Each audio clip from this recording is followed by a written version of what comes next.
KYC करताना घाई गडबड करू नका. संपूर्ण माहिती घेऊन आपण ही केवायसी करून घ्या.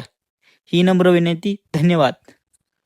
नमस्कार, राम मित्रांनो. आता मागील काही दिवसापासून आपल्या संपूर्ण महाराष्ट्रामध्ये कर्जमाफी ही व्हायला लागलेली आहे.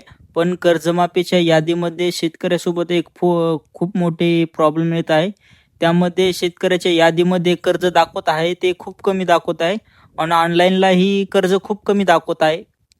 तर या संदर्भामध्ये मी शेतकऱ्याला सांगू शकतो की शेतकरी मित्रांनो, ज्या यादीमध्ये कर्ज जर तुम्ही जितकं घेतलंय त्यावरती तितकं दाखवत नाहीये, तर तुम्ही काय करा, आपले आधार कार्ड, बँक पासबुक घेऊन जवळच्या बँकेमध्ये जा. ज्या बँकेचं तुम्ही क्रप लोन वगैरे काढलेलं आहे ते जाऊन विचारपूस करा.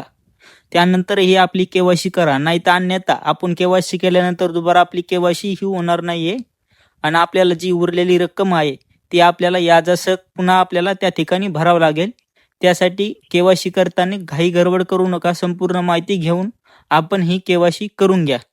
ही नम्र विनंती. धन्यवाद.